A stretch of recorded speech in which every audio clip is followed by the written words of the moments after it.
después.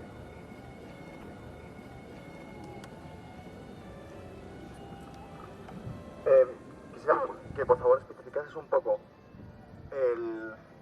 lo que es las modificaciones que hay en la redistribución de las rentas, no solamente lo que es el aumento o bajada, sino hacia dónde van los puntos de acumulación y demás. Un poquito más especificado, ¿no?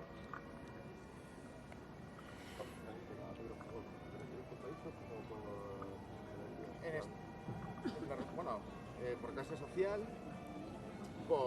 sí, básicamente, y por países también. En España, Europa. No, le estaba preguntando que si se refería a la distribución. Bueno, le he preguntado que digamos, diese datos más concretos respecto a la redistribución de lo que es el crecimiento y la riqueza por clases sociales en España, en Europa y en el mundo. Un poco lo que he hecho, pero hablar solo de eso en concreto, un poquito más. Arturo, si te parece, hacemos preguntas dos en dos, porque no tenemos muchísimo tiempo ahora que...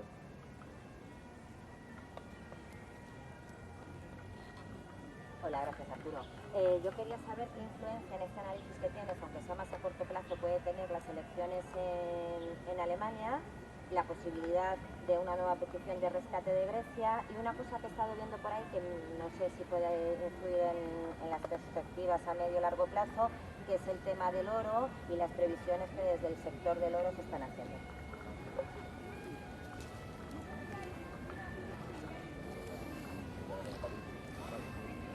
Bueno, respecto a los datos sobre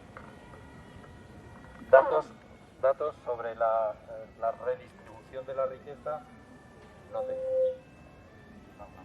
me he traído.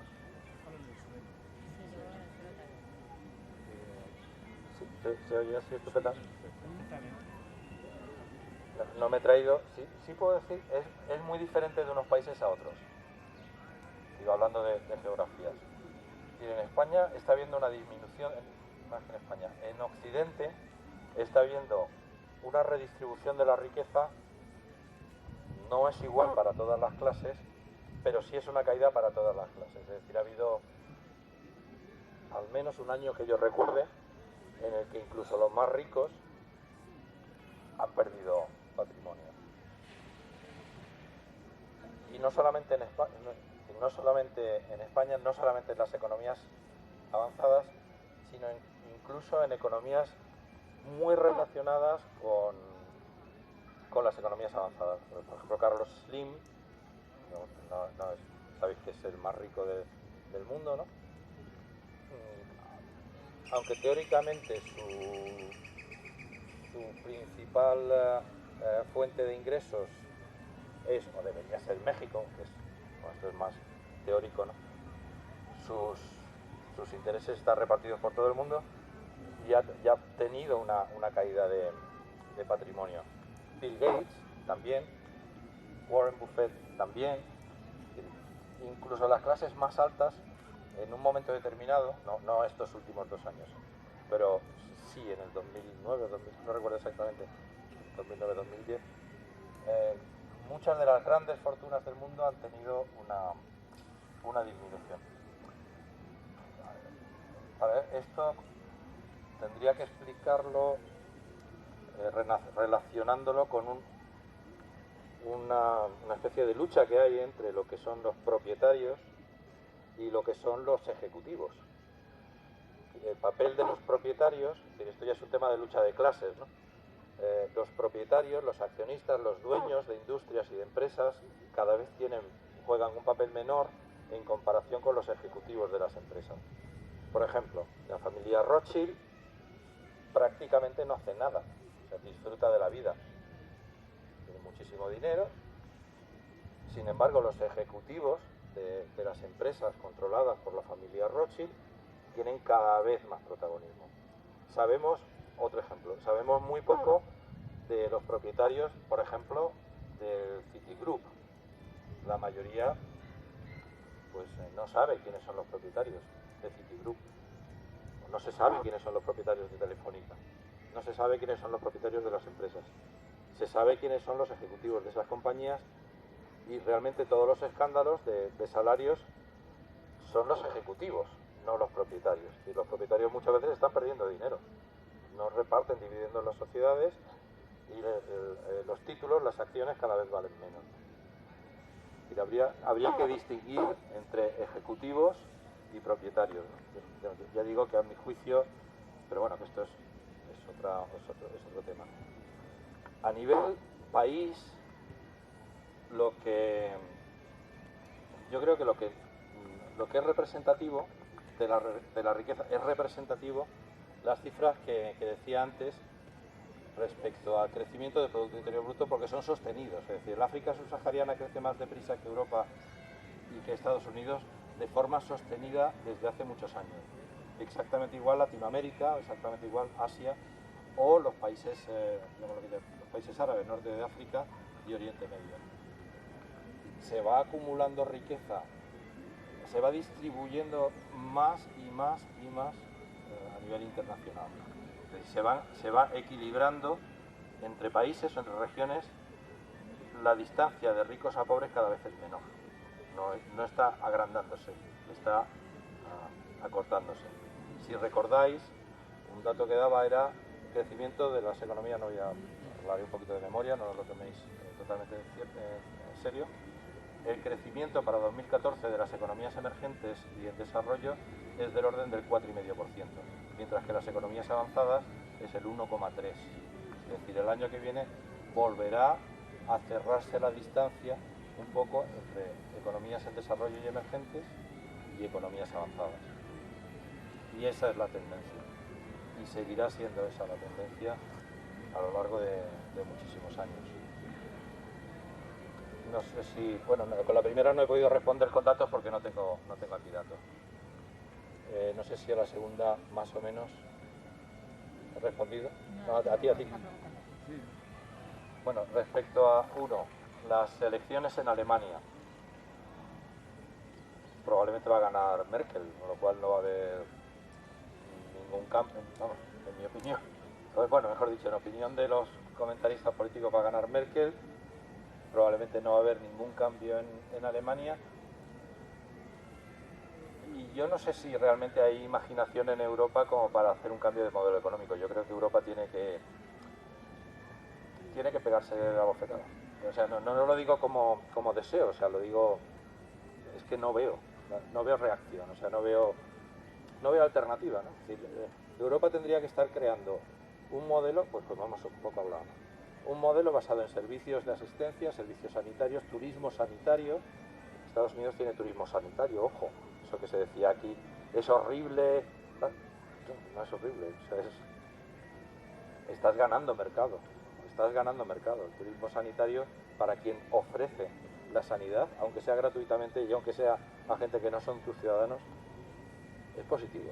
Y no solamente, hay una frase que es así, que es mía, eso me lo he inventado yo, ¿no? En inglés suena mejor, selflessness, selfishness. Es decir, la generosidad y el egoísmo en esta nueva civilización es lo mismo. O sea, no se puede ser egoísta, 100% egoísta y 0% desprendido. Hay que ser simultáneamente desprendido y egoísta, porque ser desprendido es ser egoísta en estos tiempos que estamos empezando a vivir. Es exactamente lo mismo. Segunda pregunta, se me ha olvidado. Grecia. Rescate. Grecia, sí. Vamos a ver, el rescate a Grecia, como todos los rescates, es un negocio. No es qué bueno es que van a rescatar a Grecia. En definitiva, lo que está dando es un préstamo con interés. Yo no tengo la menor duda de que van a rescatar a Grecia todas las veces que Grecia se deje rescatar. Y cuanto más mejor, en definitiva. Grecia o España o cualquier otro país. Es decir, es un negocio. Tú estás otorgando un crédito y lo estás cobrando con un interés. Y además estás esclavizando aún más a ese país cada vez más, lo cual es fantástico para quien otorga el crédito.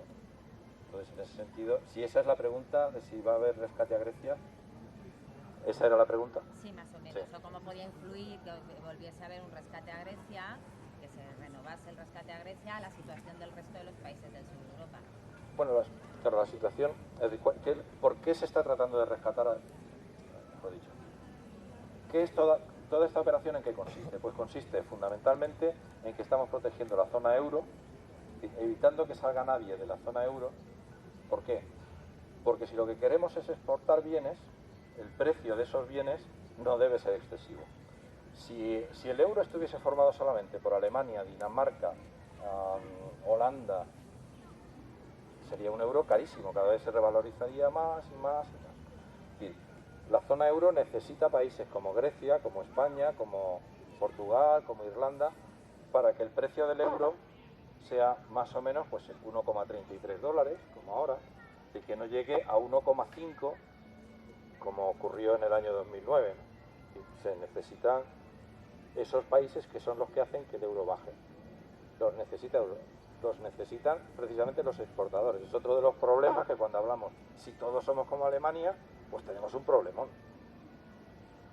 Bien, Alemania necesita de esos países. Con lo cual, bueno, va a haber y además es un negocio, con lo cual va a haber rescate todas las veces que Grecia se deje. ¿Sí? Mientras Grecia se deje, mientras nosotros nos dejemos, habrá rescate. Y tenías la otra... tercera era el oro. ¿Y por qué desde determinados sectores de materias primas y del oro se habla de un próximo crash en breve? O en algunos sitios, como me dicen algunos, no sé si conoces. Sí, bueno, con el mercado del oro lo conozco bien. No, me refiero a las previsiones. Bueno, vamos a ver, en todos los mercados, en lo que son los inversores, primero hay intereses. Hay gente que dice, va a haber, a nivel comercial, va a haber un crash, no sé qué, compra oro porque el oro es un valor seguro, tal y cual. Eso siempre, o sea, pero exista esa previsión o no exista esa previsión, los que venden oro, los que venden commodities en general, siempre hacen esa previsión. Hombre, vamos a ver, esto ya son opiniones personales. Yo a corto plazo, en este momento el oro está alrededor de $1.300 la onza. A corto plazo yo no preveo grandes oscilaciones hacia arriba del precio del oro. Si hay grandes oscilaciones probablemente será hacia abajo. ¿Por qué? El oro y en general pues todos los metales preciosos, plata, platino, etcétera, son valores refugio en determinadas circunstancias que son bien porque la inflación es muy alta, cosa que ahora mismo no ocurre, bien porque efectivamente existen incertidumbres sobre el desarrollo de las economías, cosa que en este momento tampoco ocurre. O sea, repito, la población, la previsión de crecimiento de la economía mundial para el año 2014, 3,4%, incluso en las economías desarrolladas 1,3, 1,4%, y por supuesto en las emergentes y en desarrollo 4,5%. Y estamos hablando de una situación bastante optimista, ¿no? Con lo cual yo personalmente no creo que vaya a haber hacia arriba grandes oscilaciones del oro. No sé si... Bueno, Aurora, después Liliana, y si hay alguien más que quiere hablar, levanta la mano y te apunto. Hola, me he apuntado aquí la crisis, no solamente como él ha hablado, lo ha introducido muy bien, la parte de comercio internacional me ha parecido muy completa, pero la crisis, yo creo que hay muchos factores de la crisis. Tenemos el paro, la desigualdad, los pobres, la deuda, la ecología, el comercio internacional.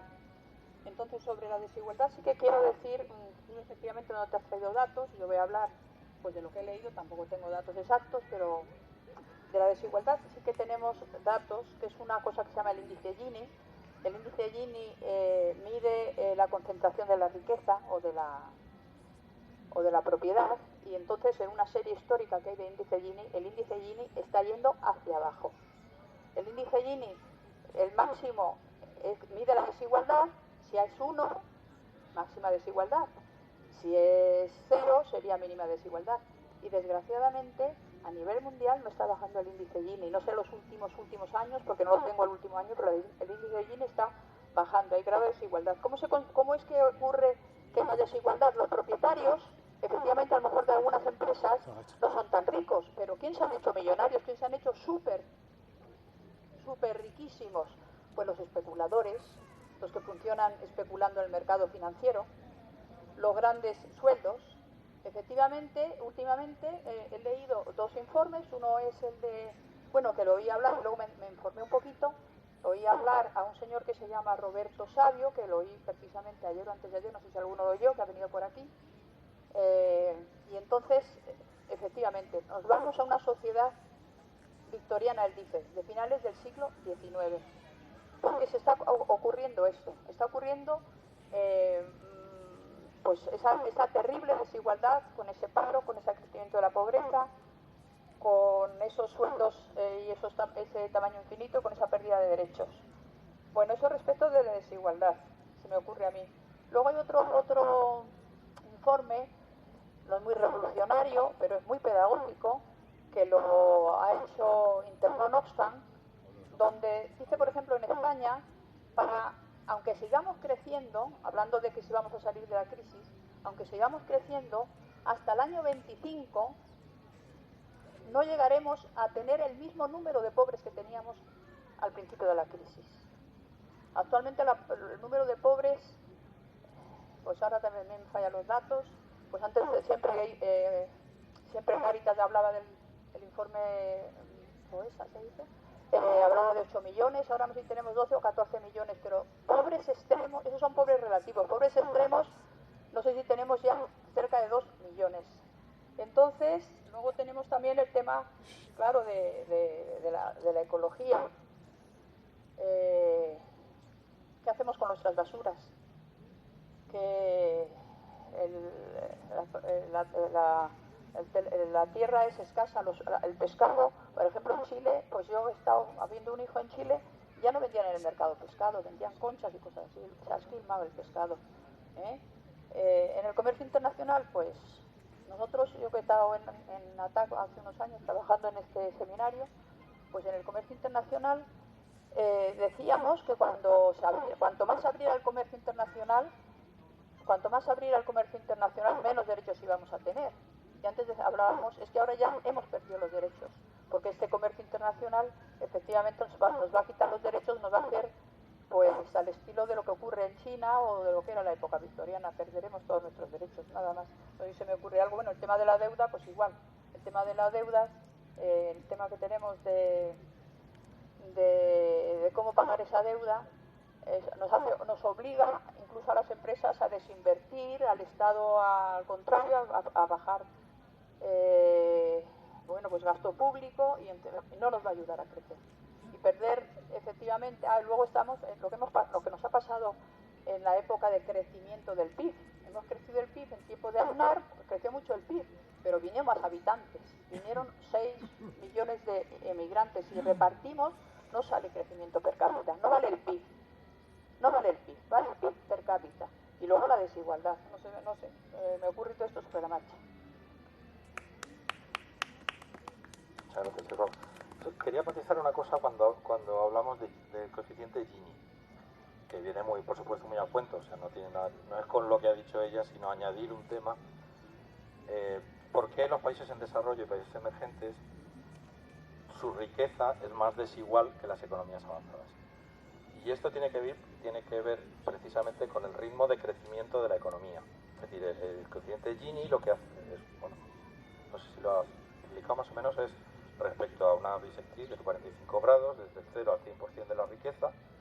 Eso sería la distribución perfecta en la que todos los individuos tienen exactamente el mismo nivel de riqueza. A medida que se va alejando, es decir, que es la distancia en el punto medio con el punto medio de la curva de distribución.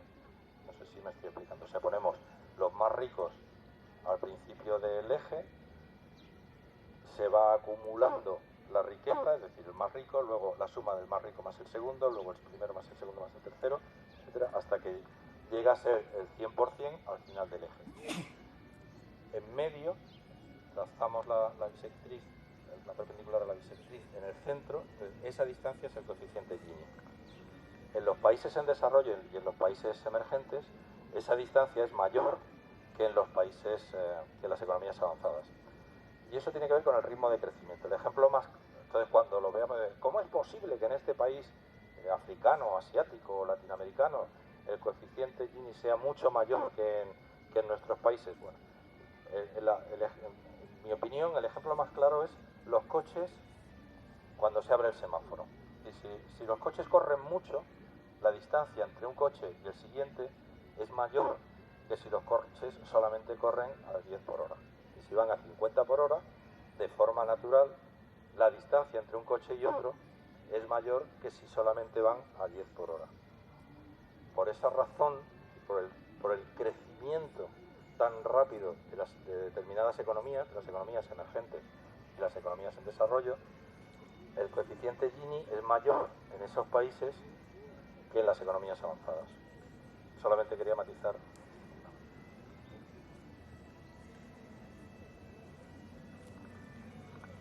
Gracias, Arturo. Espera aquí, ¿no? Sí. Vamos, yo quería hacerte una pregunta con relación a eso que decías sobre la alternativa, ¿no? Porque supuestamente Alemania no es una alternativa en su modelo, digamos, industrial de producción y crecimiento. Y agradecerte también lo de los indicadores. Nosotros en esta asamblea desde hace ya bastante tiempo hemos cuestionado pues obviamente todo el modelo de los indicadores económicos, ¿no? O sea, justamente todo el tema del PIB y todo aquello. Y ahora que acabo de venir de un país en desarrollo, en donde supuestamente en los últimos 5 años los porcentajes, digamos, los indicadores de crecimiento van entre el 3 y el 7%, fluctúa, digamos, en los últimos 5 años, es el caso de Colombia, crece muchísimo, está con los indicadores a nivel mundial de los más altos de América Latina, y sin embargo la pobreza es brutal, ¿no?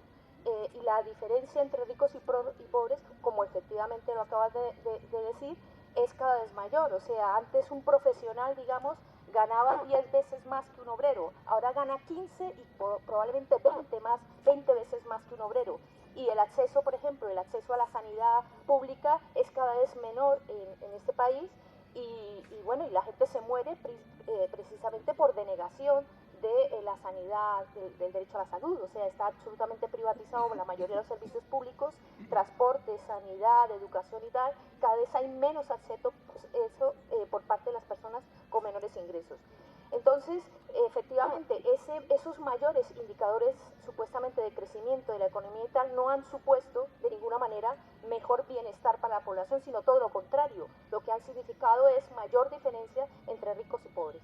Y diciendo esto, pues entonces, efectivamente, yo coincido contigo que muchos de esos indicadores, o sea, tú nos has traído nuevamente el debate de los indicadores para decirnos, fijaros, los indicadores van por este lado y sin embargo la realidad puede ir por este otro. Y con relación a ese tema, concretamente el tema de la industrialización, sí que me gustaría saber cuál sería, bueno, nosotros desde luego en Economía Sol hemos estado a lo largo de todo este tiempo planteando alternativas y construyendo una serie de propuestas en esa materia, pero me gustaría saber la tuya, Arturo, que además también has participado mucho en Economía Sol.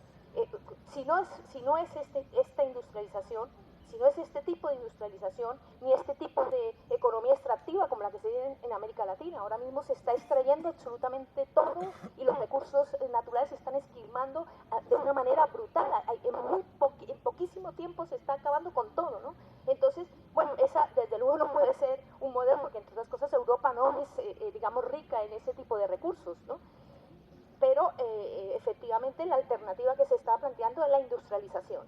Esa industrialización que hace poco salía un artículo en El País donde hablaba de que cómo los alemanes tenían un tipo de industrialización súper, digamos, de mayor lujo, de la mayor calidad, y que con eso pretendían competir a nivel mundial. Entonces, ¿cuál sería la alternativa en el caso español? ¿El turismo, los servicios, qué? ¿No?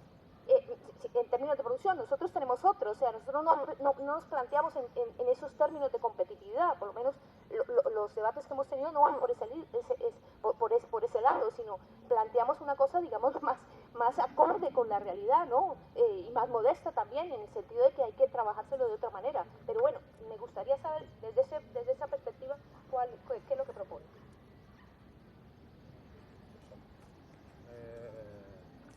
Hay 3 intervenciones más, entonces con esto propongo cerrar las intervenciones, porque ya se acercan a las 2. Entonces, que sean intervenciones breves y entonces pueden hablar Oscar después de luego Martín y luego Arturo contestará o responderá a las intervenciones, ¿vale?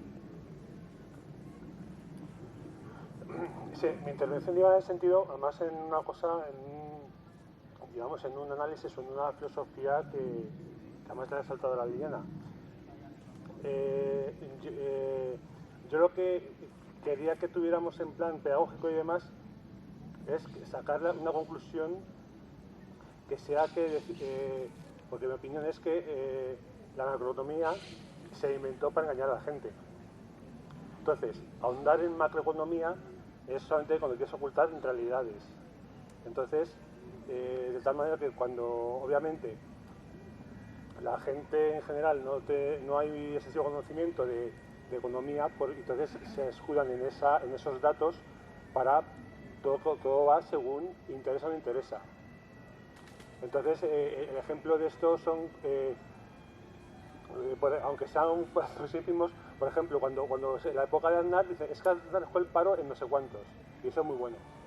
Y ya se quedó así, entonces claro, y no se entra a lo más micro y demás. Entonces yo voy en ese sentido, que enseñar más a no fiarse de lo macro porque sí y entrar a lo micro. Otro dato que puede para ilustrar esto es el reciente dato del paro de agosto, que se ha bajado 31 personas. Y dices, eso es una tomadura de pelo. Porque luego si vas luego a lo micro, dices, han destruido casi 100.000 empleos, y no te dices ¿cómo? Y eso quiere decir que va bien, o claro, cualquiera dice, joder, 31, no sé qué. Pero cuando dices que han destruido 100.000 y tal, y entonces dices, es decir, sacar esa conclusión de que hay que ir siempre a lo micro, más a lo micro, no fiarse de lo macro, aunque pueda parecer bonito. Otra cosa es, por ejemplo, el déficit es otro índice de macro que además está pasando de manera totalmente enfermiza, en decir, el nivel del déficit que sea tal número. Y se hacen todo lo que están haciendo para ese numerito. Entonces hay que decir, no, entonces están diciendo que hay que reducir el gasto público para que ese numerito baje. Entonces ni baja y sube, aumenta el etc. Y eso no se escribe. Entonces por eso digo que hay que intentar huir de lo macro. Como indicador así puede valer, pero de manera muy, hay que desconfiar yo totalmente e intentar y enseñar a la gente a ir más a lo micro de verdad, para no dejarse engañar. Que cuando hay que explicar cosas como la crisis o cosas diversas, no hay que recurrir a los expertísimos para que expliquen cualquier cosa, sino que sea la gente que pueda decir, oye, que la gente se pregunte, no, pero yo quiero saber este índice, quiero saber esta cosa. O sea, la gente se pregunte y no esté en plan más abobada.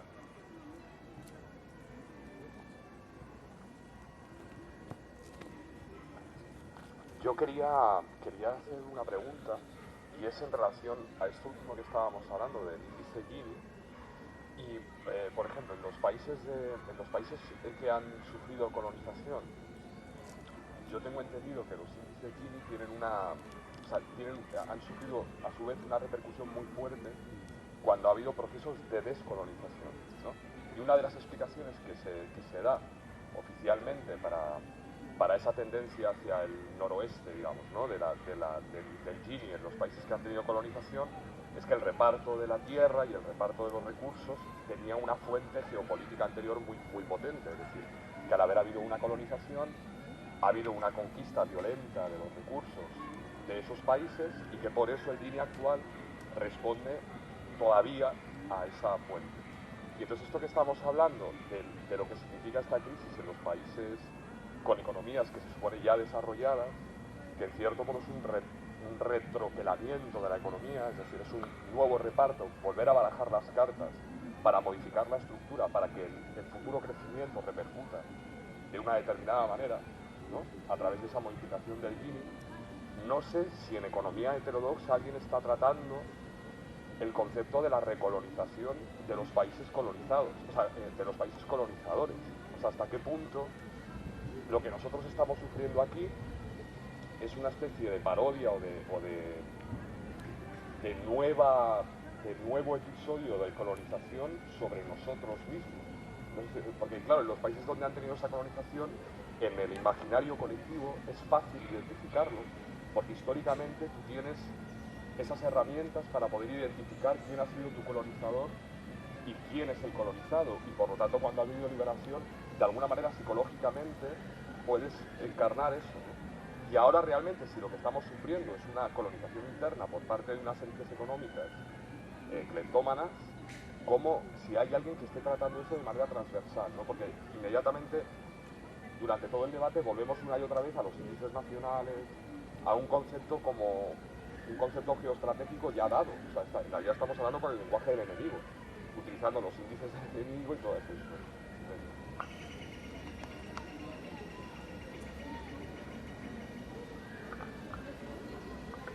Me he comprometido a solo un minuto. Primero, para salir de la crisis con la gente.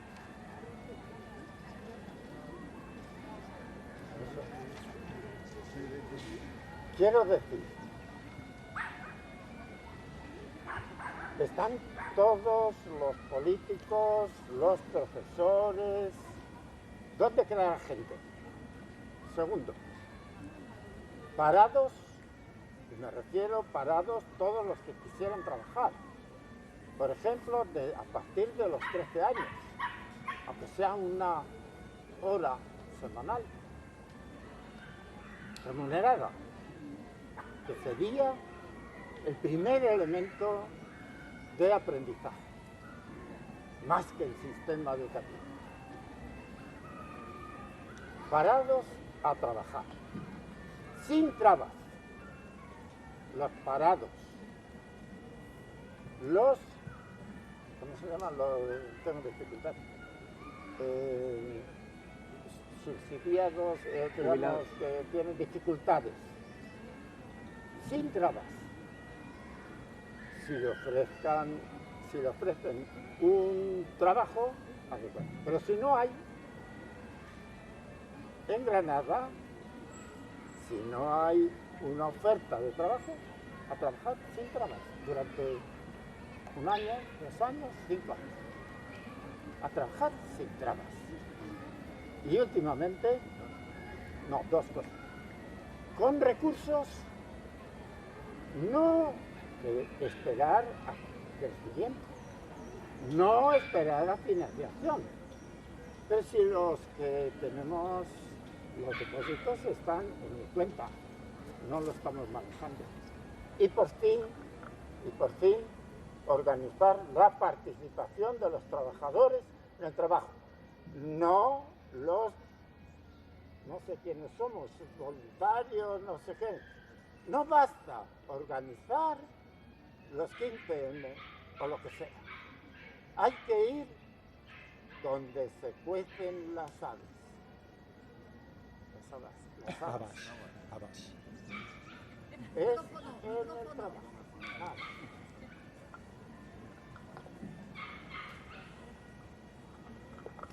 Bueno, voy a tratar de ser lo más rápido que pueda. Primero, alternativa en concreto para España. Yo creo que primero hay que barajar, hay que definir la alternativa para el bloque en el que estamos.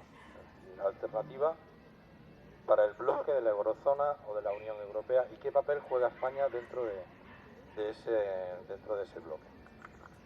Pero desde luego tiene que tener mucho que ver con lo que es España. España no es ni puede ser. España no puede crear una cosa que definía, sabéis que a Paul Krugman le dieron el premio Nobel de Economía, creo que fue en el año 2009, por una cosa que se llama hubs. Hubs son, digamos, concentración. Por ejemplo, lo que yo definía de la fabricación de bicicletas en Guangdong, eso es un hub, es decir, es un lugar geográfico en el que hay una gran concentración de personas, recursos, etcétera, que hacen algo en concreto, ¿no? España es un país muy extenso, las distancias son muy grandes, crear comunicaciones es carísimo, es decir, crear un AVE de un sitio a otro pues es mucho más caro que en Alemania, sencillamente porque están más cerca. Frankfurt, Stuttgart, Dortmund, está muchísimo más cerca de lo que puede ser Barcelona, Madrid, Valencia, Sevilla, que las distancias son más cortas en Alemania que en España. Con lo cual es muy difícil, es muy caro crear hubs, porque están lejos. En países muy grandes como Estados Unidos o como China, como India, no se está planteando que todo el país sea idéntico. Es absurdo. No se puede hacer que todo el país sea idéntico precisamente por las diferencias, ¿no? Es decir, hay núcleos que hacen cosas, ¿no? ¿En qué se puede basar, teniendo en cuenta lo que es España, en qué se puede basar España? Bien, habría que distinguir a largo plazo y a corto plazo. A largo plazo va a cambiar todo. Yo una charla que recuerdo que di aquí sobre lo que son los modelos de producción que necesariamente tienen que venir. El nuevo marco, lo que llamábamos en economía el nuevo marco de relaciones laborales. Es algo que necesariamente tiene que venir. Y que estamos hablando de un concepto de comunidad laboral que no tiene nada que ver con lo que existe actualmente. Pero vamos, sin salir de este sistema, sin ir a otro sistema, sin ir a otro modelo de producción, siguiendo en este sistema y hablando de los mismos conceptos de política económica que se hablan en este sistema, tendríamos que volver necesariamente. ¿Qué le interesa a la gente de España? Le interesa, uno, que se vive bien. Parece una chorrada, pero tú vas a España, entre otras cosas, porque sabes que ir por la calle va a ser agradable, porque sabes que salir por la noche va a ser agradable. Y la gente viene a España por eso. Y a la gente le gusta España por eso. Hay lugares en el mundo en el que no vas precisamente porque te ocurre lo contrario. Y digo, joder, es que yo no sé lo que me va a pasar si salgo de noche, o yo no sé qué me va a pasar si salgo de día. Y pues a esos sitios a lo mejor no voy. Y España sí. Tenemos que recuperar eso. ¿Y eso cómo se recupera? Primero, en base a educación, es decir, los países con mejor educación son países más pacíficos que los países con menor educación. Es decir, recuperar nuestro sistema educativo tradicional, de enseñanza pública para todos, de alta calidad, etcétera, etcétera. Uno de esos puntos. Estoy hablando, evidentemente, del turismo. Atención, porque el turismo representa en España el 10% del Producto Interior Bruto, es decir, no es ninguna tontería. Es nada menos que una décima parte de todo lo que se produce en España es por turismo. Eso tiene que ser uno de nuestros fundamentos. Pero también otro de los fundamentos tiene que ser las personas que, una vez que termina su vida laboral en algún sitio, deciden venir a España. ¿Por qué? Porque la temperatura es más agradable. Y esto no es ningún demérito de nada. O sea, para una persona mayor, para una persona 70 años, 80 años, es muy importante el poder salir a la calle y que te dé el sol. Pues en Finlandia, en enero, en Helsinki, en Tampere, en enero hay 2 horas de sol al día, 2 horas, y 22 horas de noche al día. Y para una persona mayor es complicado. Y hay vitaminas que no puede fijar, etcétera. Es muy importante. Las civilizaciones han ido hacia lugares cálidos. Si tienes que vivir en lugares fríos, pues por la razón que sea, tienes que trabajar en Finlandia, tienes que trabajar en Suecia o en Canadá, en donde sea, pero cuando te llega la jubilación a la gente le gusta ir a lugares cálidos. Y no es ningún demérito el decir, vamos a crear ciudades, urbanizaciones como existen, ¿no?, para jubilados alemanes o jubilados suecos, por supuesto. Hombre, tienes que tener un buen sistema sanitario, porque si no, tampoco vas. Claro. Entonces, tenemos que volver a nuestra sanidad pública, universal, etcétera. Yo os recomiendo hay una charla muy simpática de este hombre que había citado, de Robert Reich. Este hombre está operado de la cadera. Aún lo sé por la charla esta, ¿no? Ya se rompió la cadera y le pusieron una cadera que él dice está diseñada en Francia, está fabricada en Alemania y me la pusieron en Estados Unidos. Y hizo un desglose de la factura. El 90% del valor añadido se producía en Estados Unidos. ¿Quién te ponía la cadera? España, por muchas razones, ya que si estamos atrayendo a jubilados, si estamos atrayendo a gente porque le gusta cómo vivimos, si estamos atrayendo a turismo estacional, que quieren venir a España unos cuantos días, etcétera, etcétera, tenemos que tener un sistema de salud muy bueno. Y eso nos va a dar mucho dinero. El desglose que hacía Robert Reich, que os os invito a que lo veáis. Esto fue en una conferencia que dio en la Universidad de Berkeley. Es que el 90% es quien te pone. A mí me da igual quien fabrique una cadera de plástico o quien fabrique un hueso de plástico. Me da igual. El gran valor añadido va a estar en quien pone ese hueso de plástico o esa cadera de plástico. Lo cual es una gran industria. Si lo tomamos al revés, es decir, en vez de recortar servicios sociales, en vez de recortar servicios sanitarios, en vez de recortar educación, lo que hacemos es potenciarlo, lo que estamos es creando exactamente el tipo de industria que España puede sostener. Lo que España no va a poder sostener jamás es competir con Guangdong fabricando bicicletas. Jamás. Pero ni España, ni Alemania, ni nadie. No sé si esto esto no es una alternativa extensa, ¿no?, a qué tipo de industrias se pueden desarrollar, pero van a ser las industrias que de forma natural se desarrollaron en España, ¿no? La otra pregunta que tenía como pregunta era, Guille, en lo que es la colonización interna, estamos identificando colonización tradicionalmente como colonización de un país por otro, como tú decías, ¿no? Y vamos a hablar de colonización de lo que serían las élites con respecto a las no élites, digamos, a los plebeyos. Bueno, eso es algo que ha ocurrido siempre. O sea, desde hace 5.000 años en Mesopotamia ocurre. Existe una clase y existen otras clases por debajo. El gran problema, como tú estás identificando, es la desaparición de las clases de en medio. En esto vuelvo a recomendaros la lectura del libro este de Stiglitz, del problema de la desigualdad. Y el gap que está habiendo entre los ricos y los pobres, que realmente está poniendo en peligro nuestro futuro por muchísimas razones. Sí se está estudiando. Es decir, se está estudiando el concepto de la desigualdad. El concepto de la colonización en el sentido del poder. Bueno, el título de la charla lo refleja efectivamente el poder, ¿no? Pero lo que pasa es que nos extenderíamos mogollón si empezamos a hablar de en este momento cuáles van a ser las fuentes de poder. Hasta ahora la fuente de poder fundamental ha sido el capital. Yo creo que ya no lo es. El capital de por sí es el tema de los propietarios y los ejecutivos. Los que mandan en las empresas hoy en día no son los capitalistas, no son los que poseen el capital, son los ejecutivos, son los que están al frente de las empresas. ¿Qué es lo que justifica el poder en este momento? Desde luego sería otra